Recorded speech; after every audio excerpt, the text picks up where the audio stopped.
This is a piece of shit, so I'm just gonna chuck over there. We have two more comedians with this comedy bracket, leading into the Sons of Fred to clean the show up. Can we please welcome the wonderful, the fantastic Dylan!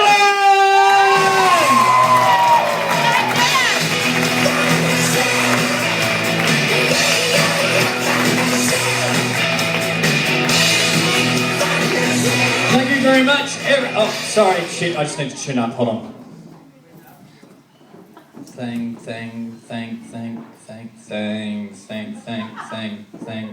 you. Thank you very much, guys. What? Thank you. Look, I got really excited when I found out that it was music night because I really love music. Yeah, I really love it. And then I came down here and I saw SJ sing, and I saw Sarah and M sing, and I saw Kate sing, and I heard Creepy Guy sing, and then I realised that I actually only love good music. See, I'm a bit of a music snob. Some people would call us hipsters.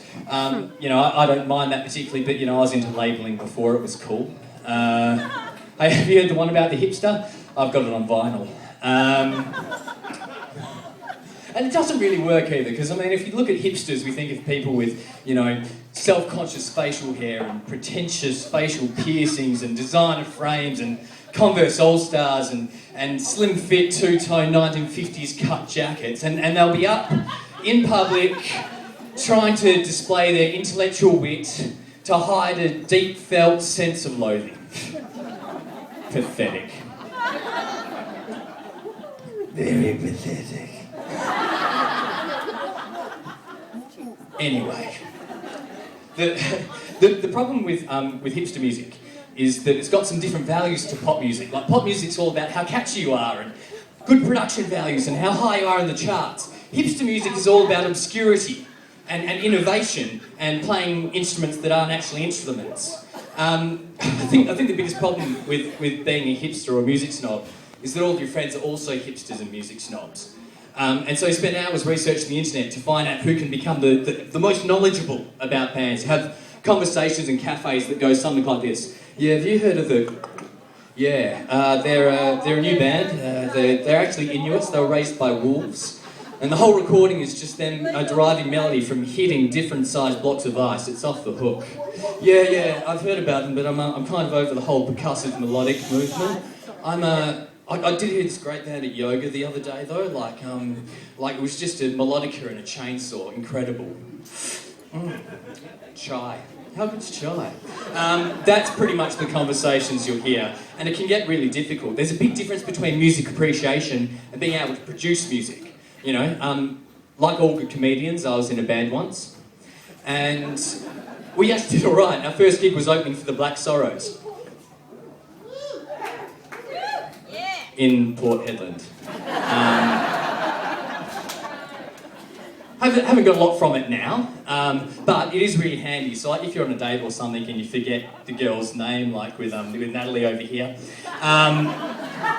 it's all right because you can pretend you're sneaking off to the bathroom and put $1 in the jukebox and line up, you know, Harley and Rose, and then you just come back and you go, oh yeah, I know, I opened for these guys once. Yeah, it's good. It's excellent. You're in. I think the reason that I was never destined to be a musical genius is I'm not messed up enough. You know, if you think about our musical geniuses, there's all something emotionally wrong going on there. Like, you know, Michael Jackson, Kurt Cobain, Beethoven, it's all messed up. Amy Winehouse is a good example. Like, if my employer came up to me and said, you know what, I really think that you need to go and get some rehab, I probably would have said yes. And I wouldn't have taken my daddy's word for it, you know, I might have sought the advice of a health professional. Hindsight's 20/20. R.I.P. Amy. Cheers. That all got really awkward.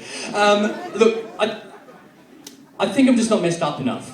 And although it's really hard to write about not being messed up, a lot of people try. Casey Chambers is a great example, you know. Am I not pretty enough? Hard question to answer diplomatically.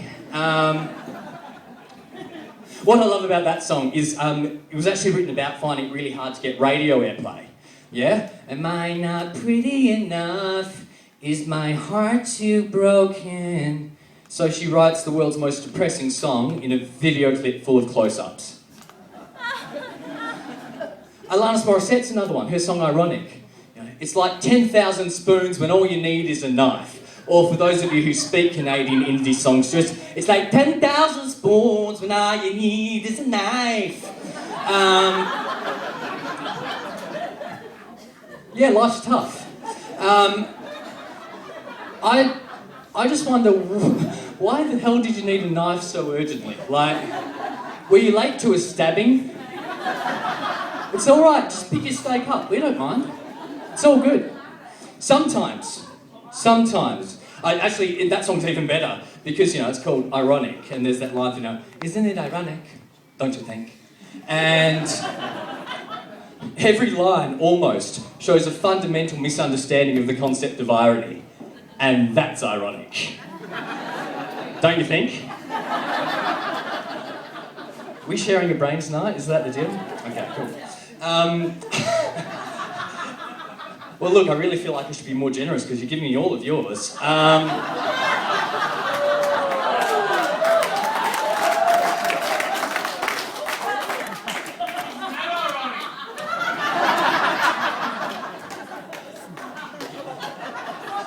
Should we just say that I won that one, Nadine? So, back to our music. Sometimes you can actually borrow a chorus. You know, if you don't have any emotional pain of your own, use someone else's. Like Peter Garrett and Midnight Oil, you know? How do we sleep while the beds are burning? Uncomfortably. Just so you know, that song's not about insulation.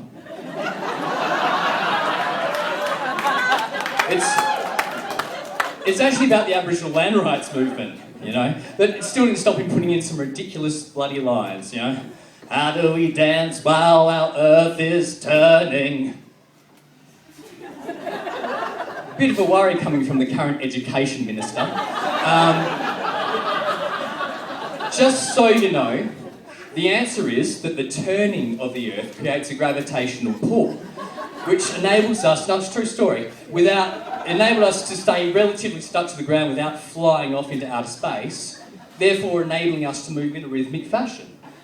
Although if you have seen Peter Garrett dance, you'll understand why I asked the question. How do we sleep while the beds are burning?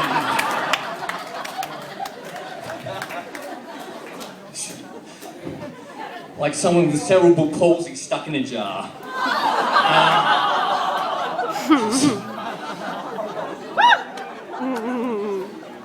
I might have taken that too far. Yeah, you did.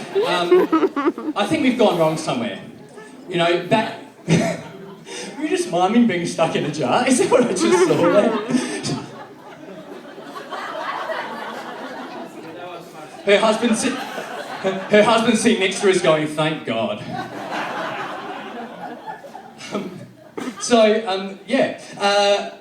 Back to the music. I think we've gone wrong somewhere, you know?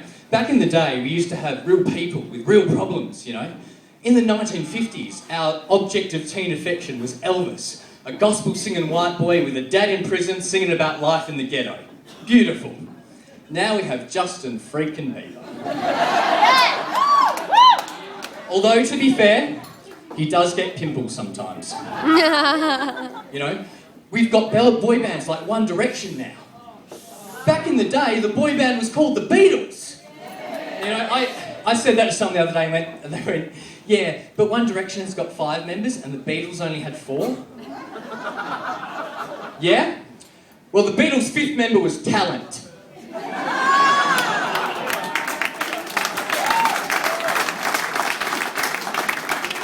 One Direction actually terrify me. They actually scare me to death because they tell us exactly how much power Simon Cowell has over the universe. Like, he's uncovered some really awful acts. Now he's built one himself. He's gone a step too far. One Direction weren't even a band before they auditioned for the X Factor. They joined in the line after they'd all failed their individual auditions. True story. They failed, they cried, and then they came together like a lip-syncing Voltron. And I just think that if we don't curb this now, if we don't invest in some good independent music, this following situation is what we might see. You'll have to excuse the special effects in this. I had some really cool stuff planned, and then Julian spent it all on the Woolworths protest.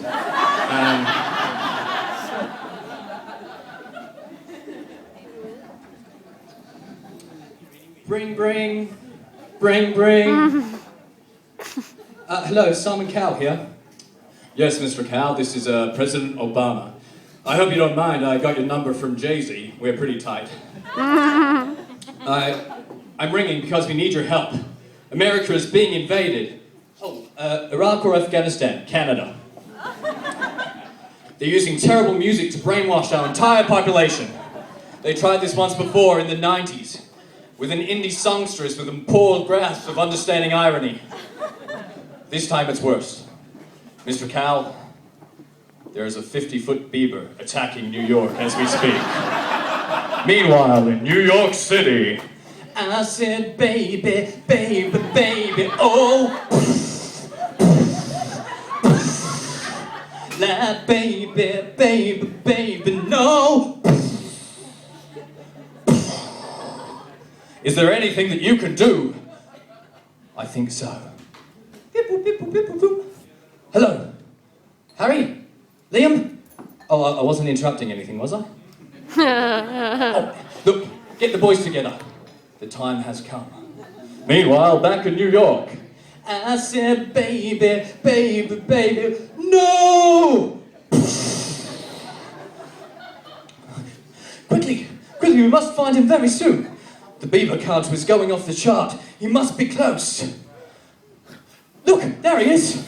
I said, baby, baby, baby, no. Well spotted, Neil. Oh, it's actually Niall. I'm from Ireland. Your name is whatever Simon says it is. He's done his research on One Direction. Quickly, guys, we can't defeat him like this. We could all join together and become a... Look, Asian-looking one. I told you, you're in the group for diversity, nothing more. We could all join together to defeat him. That's an excellent idea, Harry. One Direction, unite! Lip syncing! Terrible outfits! Auto-tune! Screaming teenage fans! Casual group sex! Bow ties! Together, we are... One Direction! Now, to deal with the Bieber shit. I need a Bieber. Oh, no. Anyone? Anyone? Look, mate, I'd love to, but I need someone with ridiculous hair. Emma, can you, Can you come give us a hand? Give her a round of applause, guys. Quickly. Come on. He's already flashed the lights at me once. Get up here. Come, sorry. It's all right. You should just be lip syncing. Apparently I learned something technical today. Well done. Object! You object. Yeah. Well, look, it'll be fun. It'll be fun. Just say, you can never defeat me. Just say that. You can never defeat me. Can you do a Canadian accent? You can never defeat me. Close enough. Oh no! You watch them try to resist us. Baby, you light up my life like nobody else. That's the spirit. Baby, baby, baby.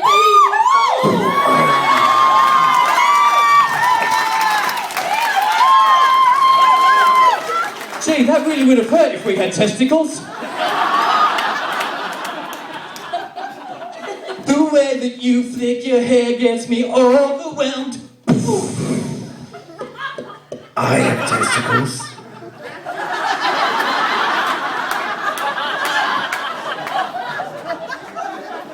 I'll deal with you later.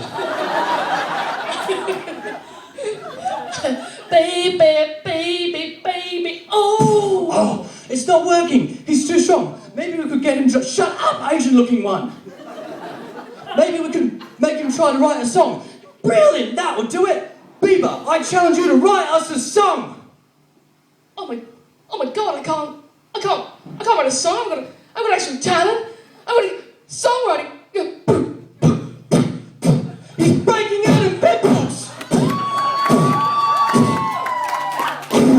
Oh, isn't it ironic?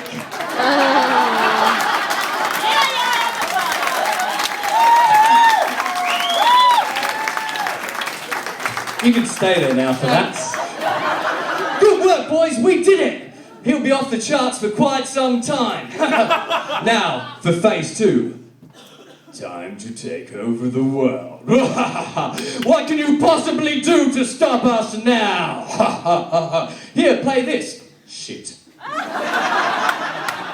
Thank you very much, you've been great. I've been Dylan James, have a fantastic night. And a huge round of applause for our Bieber.